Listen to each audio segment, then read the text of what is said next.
Hello, my name is Ken Portnoy and I'm an organizer with 1 Million Cups Fairfax, and I want to welcome you to this recording of our November 29th, 2023 meeting with Hyacinth Tucker of the Laundry Basket. If you'd like more information about 1 Million Cups Fairfax, click on the link shown, and if you would like to join us for our meetings, click on the link to register so that you'll get the information that you need to participate. We are excited to go ahead and turn the mic over to Hyacinth from the Laundry Basket. Good morning, Hyacinth. Good morning, everyone. It is such a pleasure to be back. It is such a pleasure to be back. So I am Hyacinth, and so you'll help me with the slides. Okay, well, we'll start with the challenge question first. Okay. So I guess I'll go more into the business, but the challenge that we're having is that we're seeing some great growth. And so it's time for us to think about and to do the research for expanding. And so my challenge is to identify the next 3 cities for expansion and determine the best ways to enter them. So we're right at the beginning of that research. Really don't know the first steps. As the slide says, we're currently in Maryland, DC, and Northern Virginia. Next slide, please. So about the Laundry Basket. So we are an on-demand, subscription-based mobile laundry and dry cleaning delivery solution. Once again, we service the greater DC, Maryland, Northern Virginia area. But we like to say that we service the whole closet, because not only do we do next day wash and fold laundry, we do dry cleaning, alterations, pressing, and closet organization as well. So we're really committed to liberating busy families and individuals from like the stress, the frustration, the overwhelm that comes with doing laundry, so that they can have joy and peace and do the things that they value. And yes, I am an Army veteran as well. Next slide. And so we started in 2022. We literally started July 1st, 2022 in my girlfriend's living room.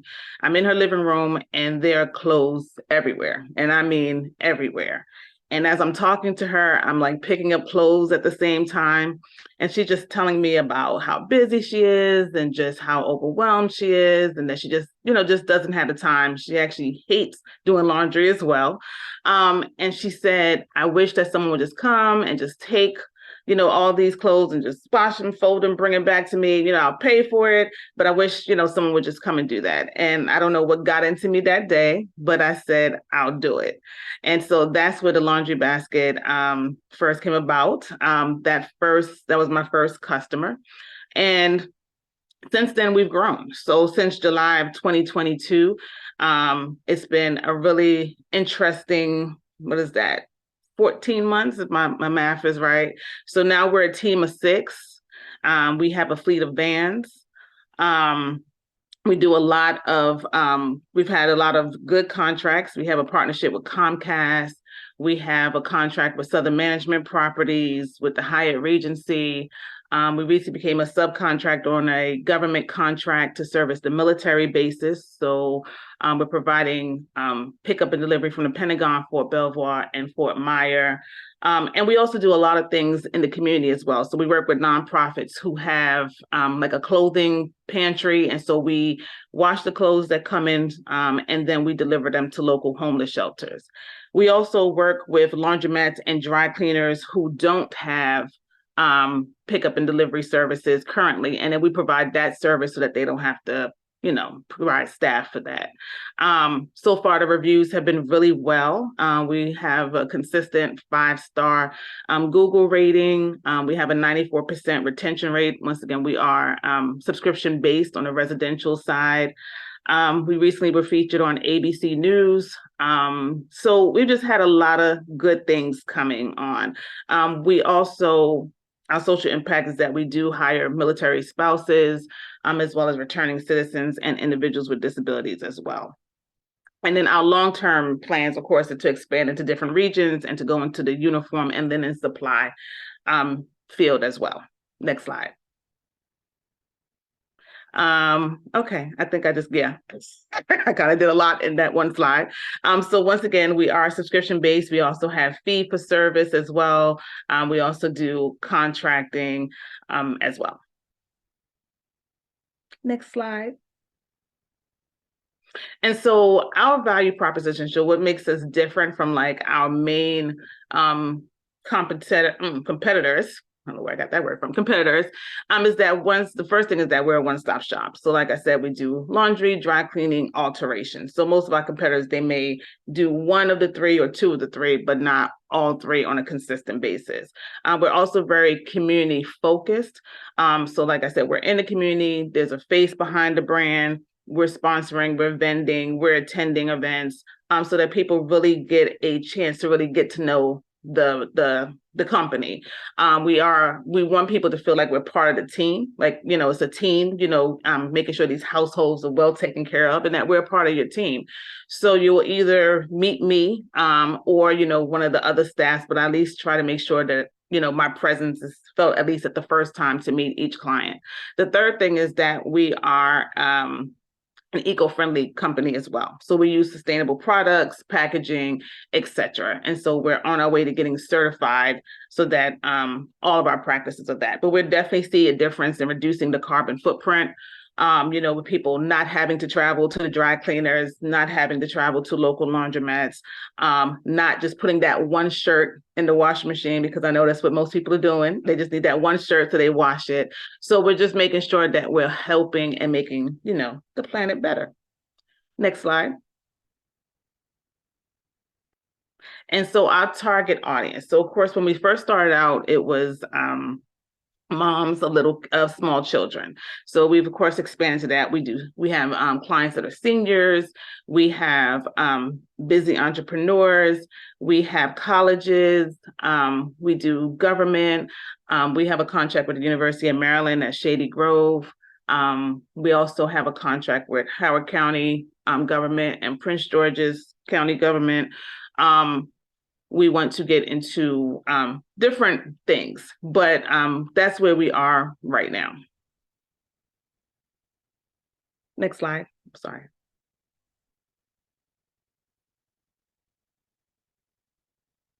And so as far as our competitors, we have Rents, we have Sachet, and of course, like your local laundromats.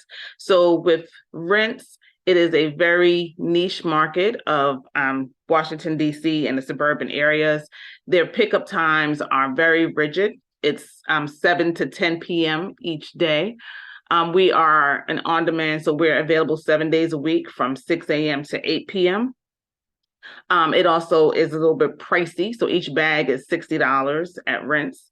With Sudshare, they're more geared towards like the gig market. So it's an affordable rate. However, it is just people who go on the app and just say, okay, I'll pick up a shift and I'll do laundry today. So you never have the same people doing your laundry. It's done at someone's home, and it's just yeah, so it's just for the people who just kind of just want it done. They just really don't care about who's really doing the laundry, who's taking care of it, and that's them. And then, of course, we have the local laundromats as well. Next slide. And so we use our competitors to kind of come up with innovative new things. So we do garment care consultations. We do a lot of workshops on eco-friendly practices. We have a lot of partnerships with local businesses. And then we also have a mobile app that we're developing as well. Next slide. Oh, and then we're back to the challenge question. So that's a little bit about the laundry basket, and that is my question. And as we continue to expand our services in our area. Thank you for listening. Thank you so much, Hyacinth. That was a wonderful presentation. Thank you. So for anyone who would like to ask questions, please feel free to either raise your hand or drop them in the chat, and then I will ask you to unmute and you can ask a question. So I think did I see a question? I see a few questions. So let's start with John Foster. Let's start with Tess because she had her hand raised first. All right, Tess. Don't fight over me now. But you're so It's gonna happen. You're It's just inevitable. you're just rocking it. You know what? I'm just in awe of how quickly you've put this together. This is awesome. It's great as a mom and a grandmother to see that, you know, you're doing things for other people. So before I get into the quick, you know, how to identify the next cities, I would like to, and you're rocking it where you currently are, I would like challenge you to kind of cultivate even more within the cities that you are by collaborating with other businesses. For example, like Brooks Bridal, that's here in Fairfax. They may need those kind of services. And just see how you can expand with even, you said something earlier about closet like organization. I would say partner with some of the home organizers that are in the area, that may be an area where you guys can do like a reciprocal kind of referral partnership. I think that when you're doing that kind of stuff, and then of course, you know, we've got George Mason here in Fairfax as well, which is the largest college we've got in Virginia. So those type of things. Here in Fairfax, we've got the Flats, which is an apartment complex primarily for those college kids that go to Mason and some young entrepreneurs. But I mean, I can make those introductions. They're actually members of the Old Town Fairfax Business Association. So as you do that, I think that you'll naturally expand your network, which can then start identifying additional cities for you to go into. Thank you. I appreciate that.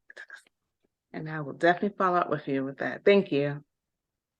All right, so I have John Foster, followed by Nadal, followed by Ken. So John Awesome. Foster. Great. Thank you so much. Hyacinth, I got to tell you, I'm just excited beyond what you're doing. Maybe for personal reasons, laundry and stuff, but I'll take it anyway.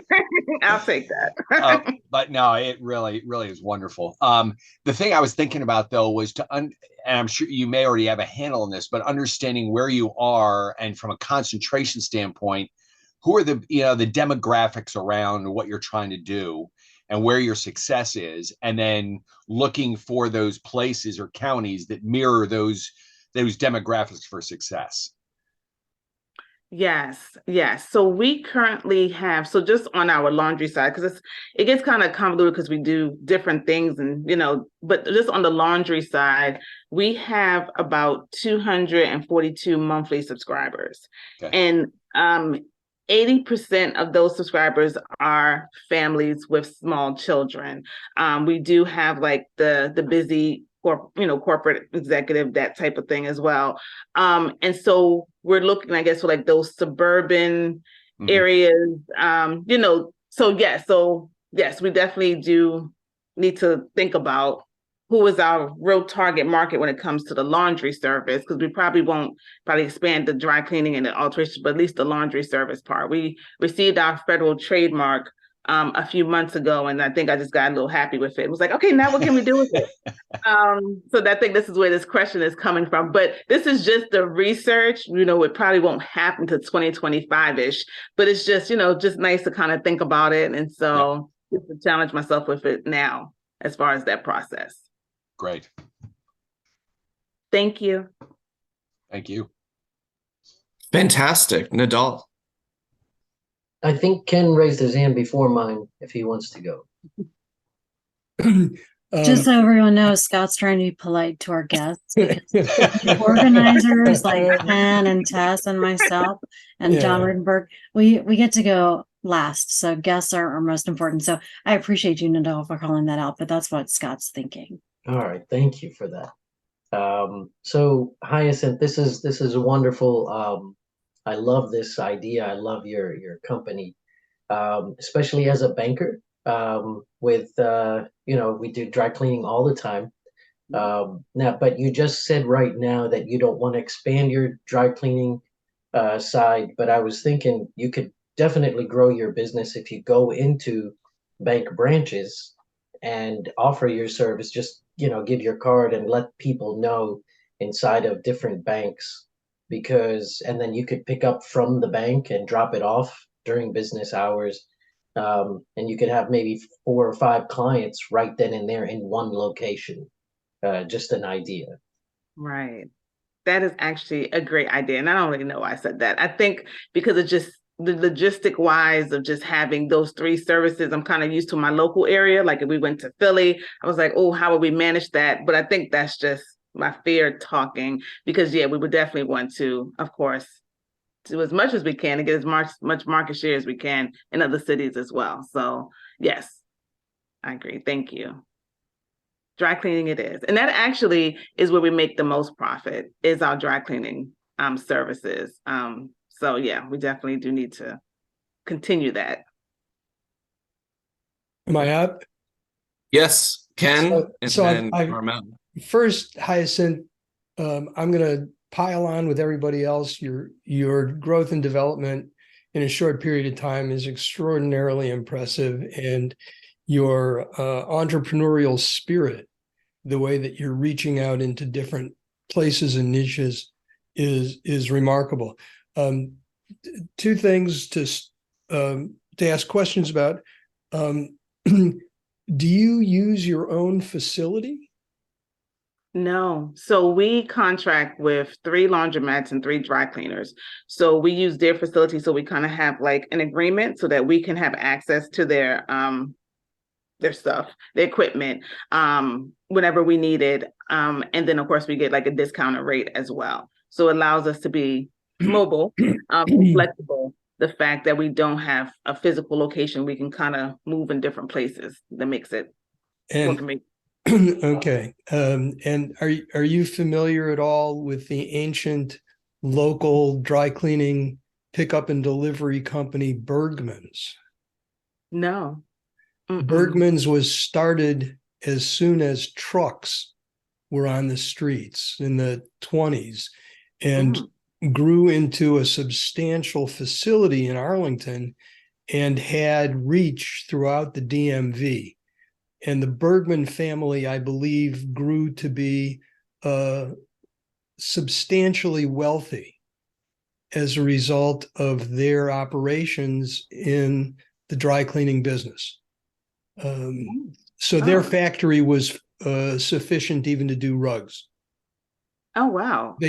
They did rugs and draperies, and they did pickup and delivery for those sorts of inconvenient items. I'm not suggesting them to you. I'm just suggesting that there's a track record out there of people in that business, but theirs was different because they clearly used their own facility rather than yours, which is very capital effective to use somebody else's facility the way that you are. Remarkable business model. I'm going to also pile on top of John Foster. I'm professionally committed and consult with businesses on this issue, which is to focus on your best customers and build out from there.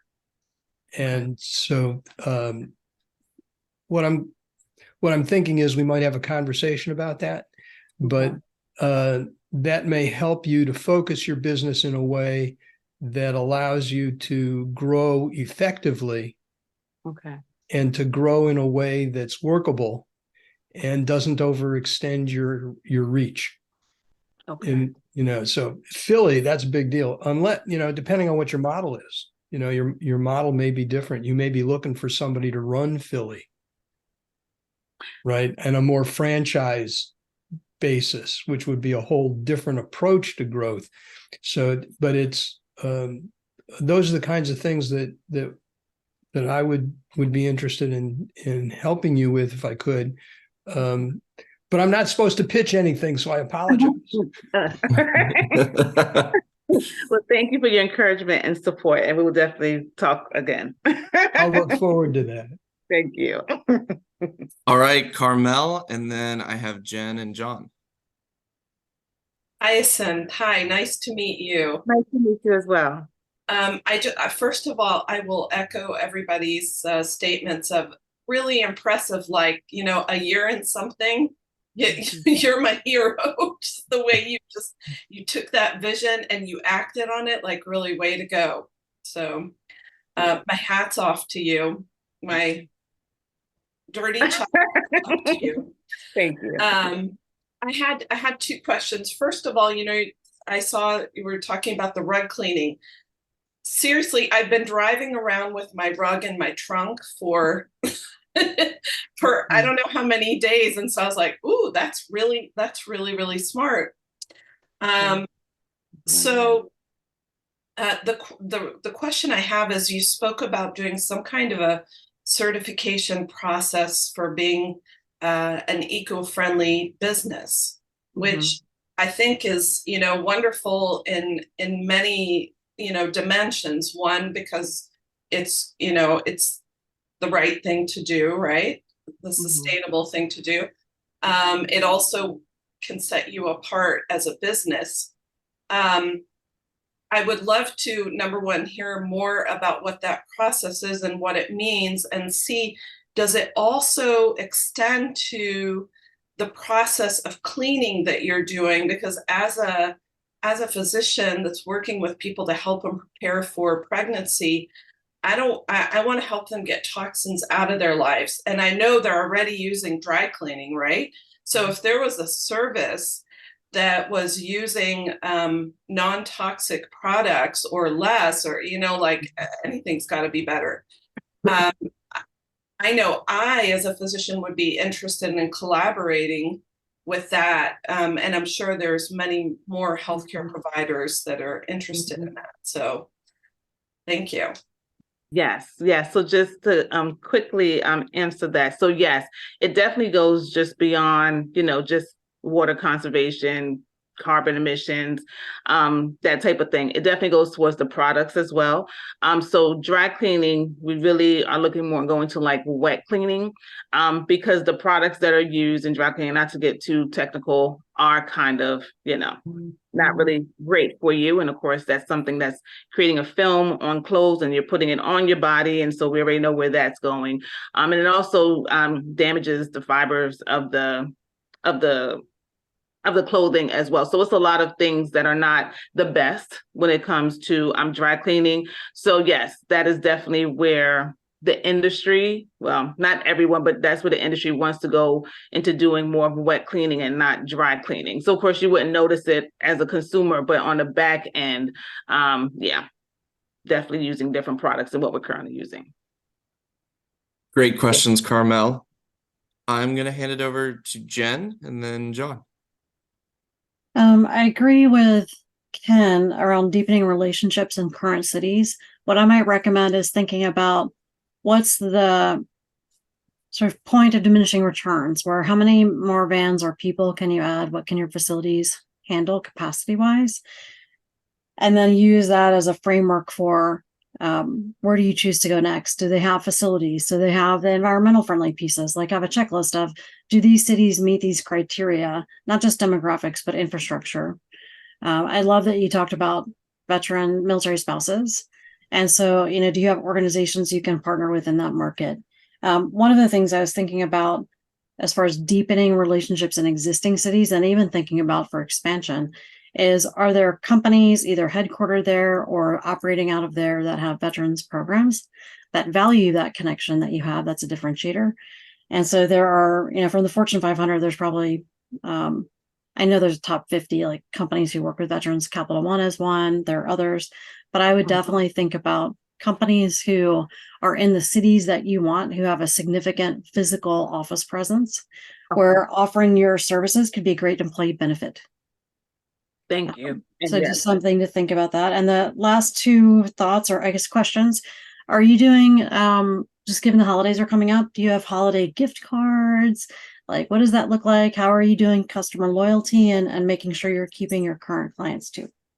Yes. So we do offer gift cards, and we will be pushing that more now as we go into the first week of December.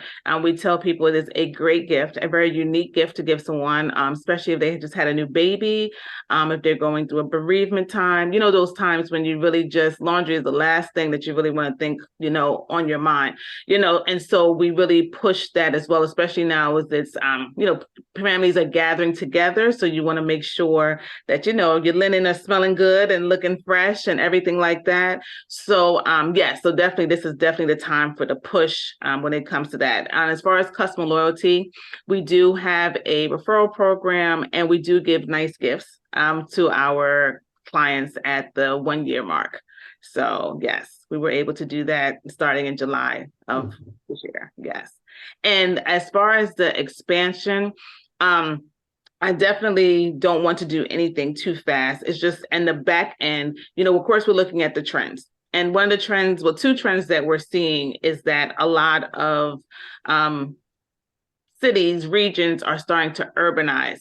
And as we urbanize, we know we grow taller and not wider. So some of the things that are commonplace, it's a really surprising trend how many places you're paying a lot of money, but they don't even have like a washer and dryer or, a facility for you to use, or the nearest, laundromat or dry cleaner is, miles away. And we're seeing that trend of like, for some reason, the brick and mortar dry cleaners are kind of leaving the market. Now, we knew that happened, of course, during, the great COVID time, because of course, no one was going to work. So the dry cleaning business a lot of business shackled down, but it's kind of like we're seeing still a trend of dry cleaners shutting down, which is making it not accessible for a lot of people. The other thing that we're seeing, of course, is that the convenience. So many things now. We don't want to go to the grocery store anymore. We don't want to drive. We don't want to have our food. We don't want to cook food anymore. We don't want to, clean our homes. And I mean, I love it because, that's the area that I'm in. But that's what we're seeing the trends as well, is that a lot of people like get someone else to do it. I don't want to do it. I need time. I need just to be at home and rest and that type of thing. And that's where we're seeing the industry just going. So we're trying to capitalize on this, like, okay, this is a prime time for it's like, you don't want to do laundry, let us do it. You need, saves 4 hours of time. And the local dry cleaner is now 5 miles away. So just trying to capitalize on it, but definitely in no rush to move out of this. Well, we'll still be in this area, but to expand into different areas, just doing some research. So thank you. All right. Fantastic. John. Thank you. Hey, John. Hey, Hyacinth. So full disclosure, I had the benefit of chatting with Hyacinth about a week ago. So for the past week, I've been thinking about my questions, Hyacinth. So early on in your presentation, you listed at least 4 market segments: consumers. You mentioned Comcast, and so I don't really fully understand the services, but that's a segment. You mentioned government contract where you're a subcontractor, and you mentioned other suppliers, and perhaps there's even other segments that other people have mentioned as possibilities. You also mentioned a full set of services, whether it's washing clothes, altering clothes, which takes a different amount of human capital than dry cleaning and washing. Yep. So to respond to your challenge question, and you touched on profitability as well, I suggest ranking your services by profitability and volume, because you might make less money percentage-wise, but have 10 times the amount of business, so you make up for, okay? But rank your services by profit and volume. Rank cities by demand for those services. Something that you've said many times that is equally critical is you have to find a partner, but that partner has to have your social conscience. Because that seems critical to you guys. To find someone like Rutenberg, who could care less, I'm teasing, is not going to be compatible with you, though. That's very important. And fourth, geography, because it's still a lot easier to control something in Philly or Richmond than it is San Diego. That is correct. So I think there's a process, an analytical process, starting with profit and volume by service area. And then identifying cities where the next Comcast or 5 Comcasts exist, if that's the most profitable. So those are my thoughts, not so much a question. Okay. And so just to address 2 things. So our relationship with Comcast is more of a partnership. They have kind of adopted the laundry basket. And so we have kind of like a multi-year free commercial space with Comcast. So that is where we have obviously seen a lot of growth because they're able to put us in markets and put us on TV. And we have a really cute 30-second commercial that I wish I could show you, but I don't know how to use this computer. But anyway, so that is our partnership with Comcast. So we got that early on, and they've just been a great partner for us. As far as our ideal client, our profit center guests, the dry cleaning is where we make 60%. We have a 60% profit margin on our dry cleaning. We only have 20% in our laundry. However, we saw that, yes, I was a Comcast Rise participant. Thank you. So we saw that when we lead with laundry, that's where we get the buy-in. That's where we get the, oh my gosh, I hate it. When we lead with dry cleaning, it's kind of like, it's not as sexy as the laundry, but the dry cleaning is where we actually make the most. So what we're now doing is making sure that we do like bundling, where it's kind of like, we know that you really don't want to do the laundry, but we also know that you have some dry cleaning pieces as well. So give us that as well at a discounted rate, and we can do both. And so that's what we're more looking at, is the bundling packaging piece of that. Yes. That's smart. Then you can get that guy Kelsey and the guy from Kansas City, because they're all about State Farm bundling, and they could be doing the same advertising for you. Right? I would love to do Mahomes, get Mahomes. Well, I used to be an Allstate agent, so maybe not State Farm, but I like the premise of it. See, that just note, John Rutenberg has some really valuable connections there in Philly and Kansas City. That's what I heard. We've talked about some other connections too. I'm waiting for the Jets now. So yes. All right, John Norris. After the season, they could be gone. Could be true. A high school team, but I'll make the intro anyway. Okay. Thank you. Hey, good morning, Hyacinth, and congrats on all your successes. Thank you. What I would tell you from experience is when you're scaling, to make sure that you've invested in what I'll call your infrastructure, that your processes are absolutely airtight, smooth as can be, because if your infrastructure can't handle the growth, that is a problem that is awful. It's like a boat taking on water without being able to get rid of it. So, but I know it's obviously we all want to grow our businesses. I would challenge you, and I don't know what marketing goals you have, but with 244 customers for one service in an area of 5 million people, I would just challenge you that you probably haven't done enough to grow the business here to really make it, what the potential is for it. Like make this area great, and then it makes it easier for you to go to other places because you've had more runway behind you to perfect your processes and identify your specific customers, and like you're doing the profitability of certain business. You want to really make sure that you're set for hyper growth, because if you're not, it's a big challenge. Right. And yes, and we definitely have a lot more to do. The 244 is our monthly paid subscribers, but of course we have people who do a la carte, and then of course the dry cleaning and the alterations as well. But we definitely have so much more that we can do as far as the market share. And we actually have a call with one of our state delegates, because we want to partner with the state as far as offering our services to partnering with some nonprofits as far as just expanding that piece of the service that we do for our unhoused population.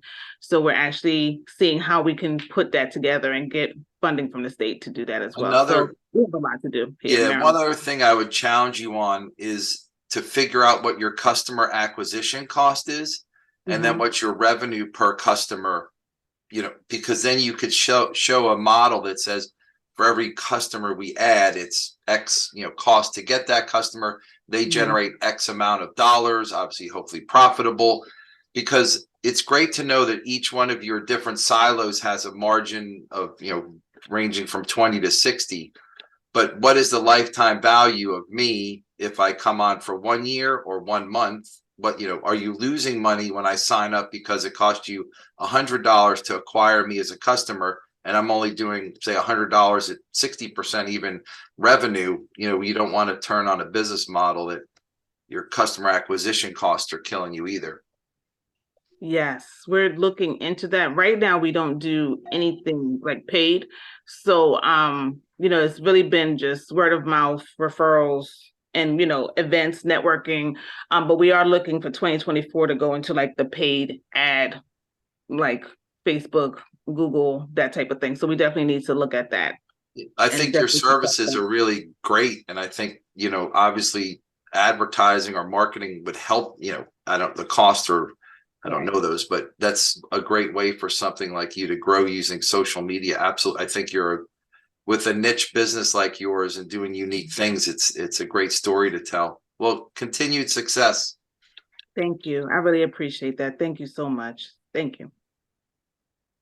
So I'm going to go to Ken in just a second, but I do want to also mention that in line with the question that John Norris just asked, Jonathan dropped a question in the chat asking about how you are promoting Laundry Basket and the channels and locations that you're currently using.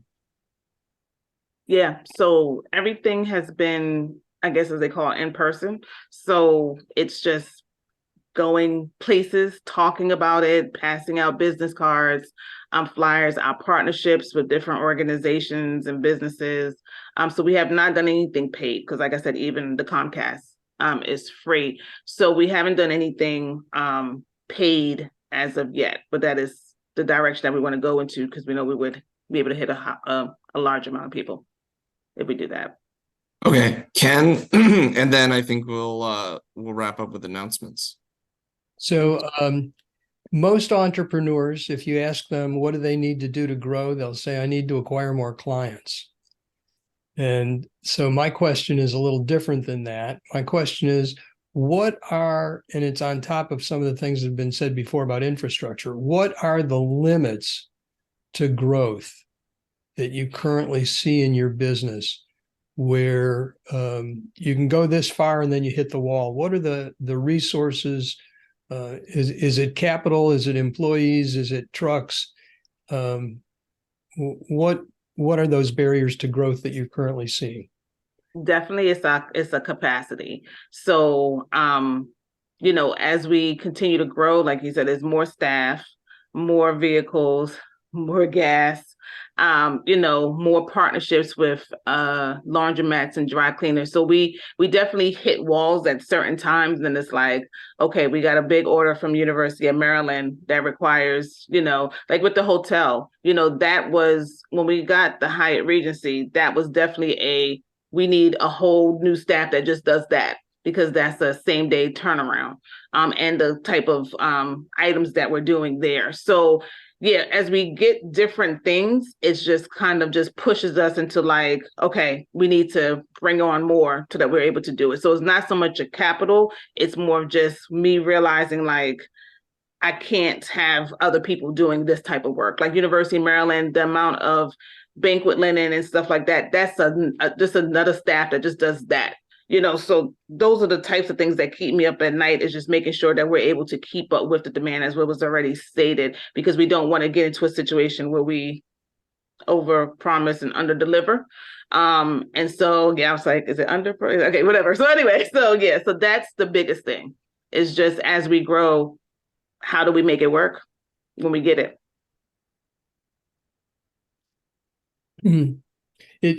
I hear you. It seems as though your history so far has been very organic marketing, and as well as organic growth. That it's been more organic than planned.